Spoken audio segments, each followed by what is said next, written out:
Time for our Entre Nous segment. On the show today, I'm pleased to welcome Pierre Hermé. His name itself is synonymous with high-end French pâtisserie. Vogue magazines dubbed Mr Hermé the Picasso of pastry, and unsurprisingly, he's also been called one of the most influential French people in the world. And when we think of a soft power tool, what's a better example than dessert? Mr. Pierre Hermé, thank you for joining us on the program today. You don't just make macarons, your desserts are well known all around the world. How did you get into this profession? I'm born in a family. I'm the fourth generation in this craft, and probably at 9, I knew that I want to do this craft. So probably my father influenced me. He was always happy to do his craft, and he never think he work. It was just pleasure for him. Yes. Is it pleasure for you too? It's my pleasure. I never feel I have to work. I always feel I go through my passion. So you knew at 9 years old that this is what you wanted to do. Your business has grown so much. How involved are you in the creative process? I create every single product you can taste in one of our shops. And it's, for me, very important to be in the creative process, in the managing the how to make it, the production, and also how we present it to the customer. So for me, it's very under my control. So it sounds like you're involved in pretty much all aspects of the pastry process. Talk us through what was the first dessert you ever made at maybe 9 years old.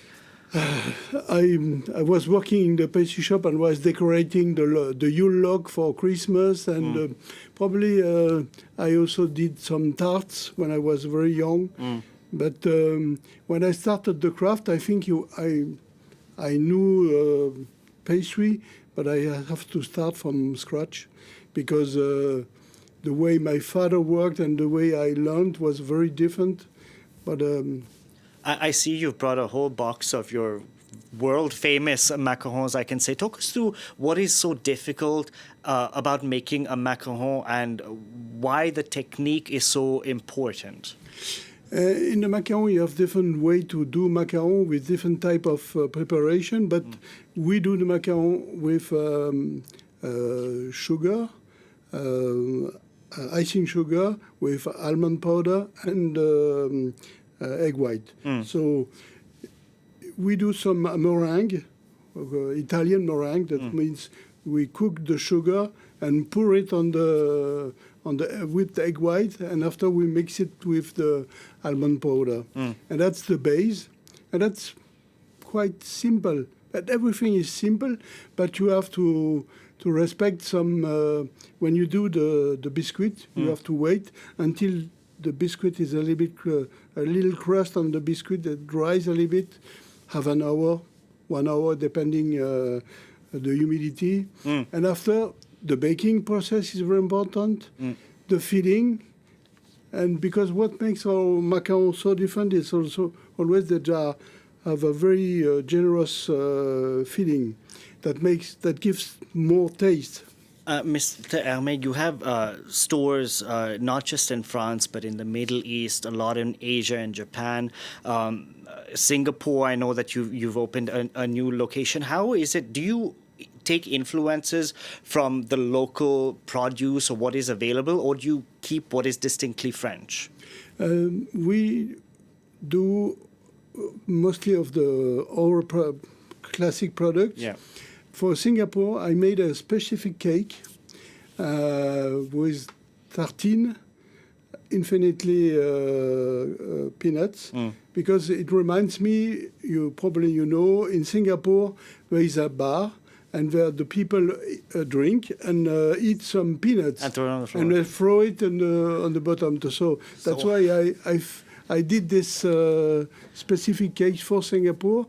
And also in other places, like in Morocco, at La Mamounia, I do one specific cake, like corne de gazelle.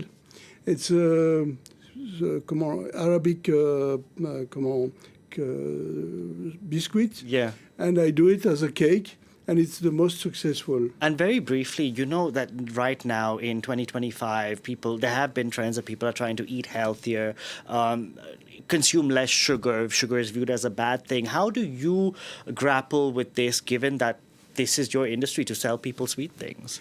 It's a long time I work on reducing sugar, but it's only not a question of reducing sugar, because when you reduce sugar, you increase the fat. So I work on a project called Gourmandise Raisonnée that works on taste and reducing sugar and fat. And we have always a product that has very in the store that is reduced in sugar and fat and with a maximum of taste. Product called Gourmandise Raisonnée. Well, Mr. Hermé, we're going to have to leave it there, but thank you so much for coming in and speaking to us. Very soon. I know we're completely out of time, unfortunately. Thank you so much for coming in and speaking to us about your... you can come back again anytime you want to. Thank you. And that's it for this edition of Entre Nous. You're watching France 24.